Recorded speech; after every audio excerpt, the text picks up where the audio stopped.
Good evening बच्चों।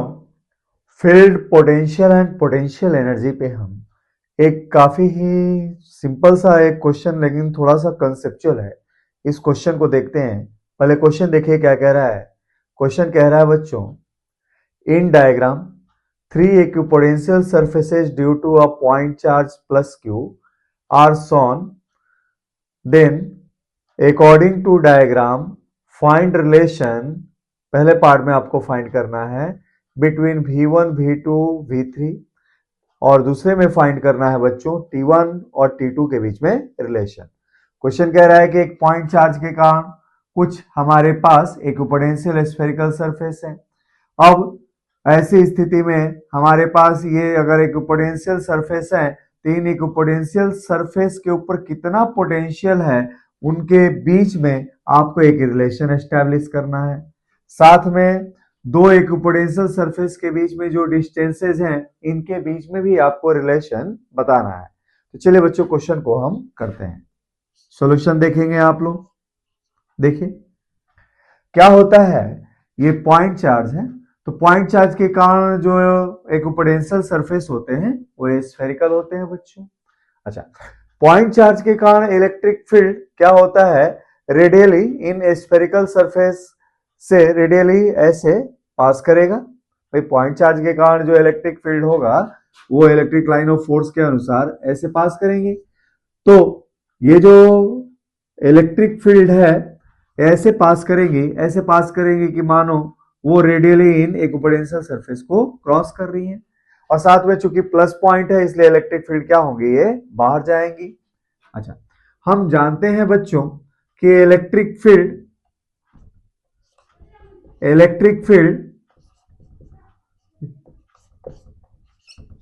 हम जानते हैं बच्चों इलेक्ट्रिक फील्ड उस डायरेक्शन में जाती है जिधर पोटेंशियल क्या होता है बच्चों, डिक्रीज करता है। तो पहले क्वेश्चन का आंसर हम देखेंगे, as E moves in the direction in which potential decreases, जिस डायरेक्शन में पोटेंशियल डिक्रीज होगा उसी डायरेक्शन में बच्चों क्या होता है, आपकी इस पॉइंट चार्ज के कारण प्रोड्यूस इलेक्ट्रिक फील्ड प्रोसीड होगी, आगे मूव करेगी। तो इस बेसिस के अनुसार इलेक्ट्रिक फील्ड इधर जा रहा है तो जाहिर सी बात है कि हमारे पास ये पोटेंशियल सबसे कम है, ये पोटेंशियल उससे ज्यादा है और सबसे ज्यादा पोटेंशियल क्या है बच्चों, V1 है। तो इसके अनुसार हम देखेंगे कि relation between V1 V2 V3 क्या आएगा, V1 is greater than V2 और V2 ग्रेटर देन V3। और ऐसे भी पॉइंट चार्ज के कारण r डिस्टेंस पे पोटेंशियल की वैल्यू होती है बच्चों Q/R, और अगर डिस्टेंस बढ़ता जाएगा तो हमारे पास इक्विपोटेंशियल सरफेस पे प्रेजेंट पोटेंशियल भी क्या होगा, घटता जाएगा। इस तरीके से भी चाहो तो आप इस रिलेशन को जस्टिफाई कर सकते हैं। अच्छा, इसके बाद देखिए बच्चों सेकेंड पार्ट इसमें अब कह रहा है कि दो इक्विपोटेंशियल सरफेस के बीच में हमारे पास डिस्टेंस में क्या रिलेशन होगा।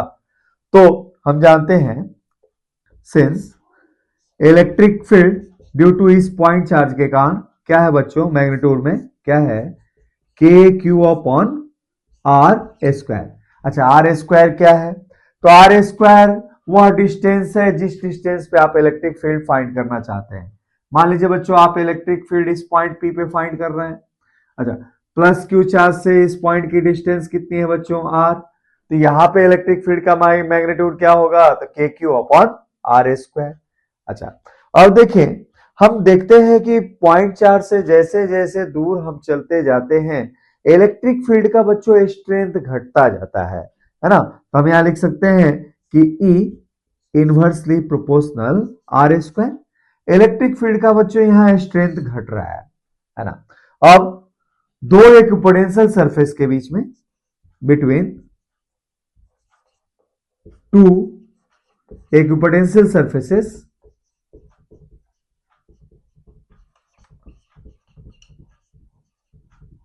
क्या होता है बच्चों, तो इलेक्ट्रिक फील्ड का जो मैग्नीट्यूड होता है वो कैसे दिया जाता है, E = dV/dr से दिया जाता है। है ना बच्चों। अब यहां देखें तो अगर हमारे पास यहां पोटेंशियल डिफरेंस में रिलेशन ऐसे है, क्या है कि अगर हम T1 की बात करें यहां के लिए, इस रीजन में, इस रीजन को हमने मान लिया फर्स्ट और इस रीजन को हमने मान लिया सेकेंड, तो इसके अनुसार हम क्या लिख सकते हैं यहां पे, इन रीजन फर्स्ट, रीजन फर्स्ट में क्या है बच्चों आपके पास, तो इलेक्ट्रिक फील्ड की जो स्ट्रेंथ है वो डिपेंड करती है किस पे, तो E इक्वल टू, ये डिपेंड करेगी V1 minus V2 upon T1 पे, है ना। और उसी तरह देखें in region two, in region two, region two में जो इलेक्ट्रिक फील्ड है बच्चों वो मैंने मान लिया क्या है, वो E डैश है।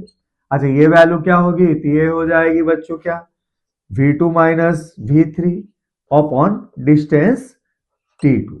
अच्छा अब देखें यहां से आप लोग, अगर आपको पोटेंशियल दिया गया हो एक पोटेंशियल सरफेस पे, जैसे मान लो बच्चों ये दे रखा है V1 इक्वल टू दे रखा है 50 वोल्ट, अच्छा उसके बाद V2 इक्वल टू दे रखा है बच्चों कितना 30 वोल्ट, और V3 इक्वल टू क्या दिया है 10 वोल्ट।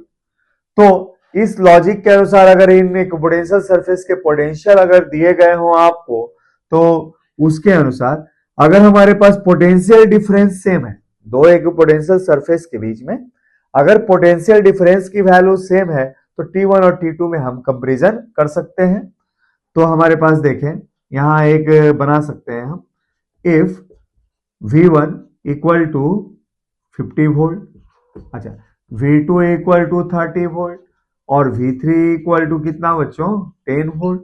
तो इस लॉजिक के अनुसार हम क्या लिख सकते हैं, तो इस लॉजिक के अनुसार हम लिख सकते हैं इसके अनुसार, तो देयरफॉर आपके पास जो E की वैल्यू होगी, है ना, यहाँ पे पोटेंशियल डिफरेंस दोनों में सेम है भाई, V1 और V2 के बीच में पोटेंशियल डिफरेंस कितना है बच्चों 20, और V2 और V3 के बीच में पोटेंशियल डिफरेंस कितना है, ये भी 20।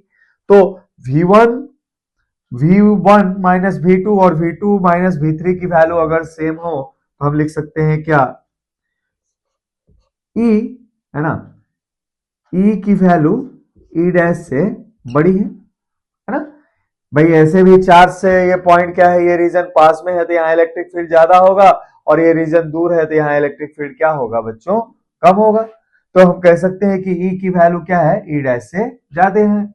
इस लॉजिक के अनुसार आप क्या दे सकते हैं, तो चूंकि पोटेंशियल डिफरेंस अगर हमारे पास सेम है दोनों में, V1 माइनस V2 और V2 माइनस V3 अगर सेम है, तो हम क्या कह सकते हैं, E तभी ज्यादा हो सकता है किससे, E डैश से, है ना। E डैश से ज्यादा तभी हो सकता है इफ, यदि आपके पास T1 की वैल्यू, है ना बच्चों, T1 की वैल्यू क्या हो, छोटी हो किससे, T2 से। तो इस तरीके से हम बच्चों T1 और T2 में रिलेशन याद रख सकते हैं, है ना। तो इस क्वेश्चन में अगर आपको V1, V2, V3 के न्यूमेरिकल वैल्यू दिए गए हो, तो T1 और T2 में आप इजीली चाहो तो रिलेशन एस्टेब्लिश कर सकते हैं। तो ऐसे डिफरेंट डिफरेंट क्वेश्चन के बारे में सेल्फ एनालिसिस के द्वारा इस मेथड से E equal to dV by dr से आप बहुत सारे क्वेश्चन कर सकते हैं। तो चलिए बच्चों इस टॉपिक पे और हम क्वेश्चन करते हैं।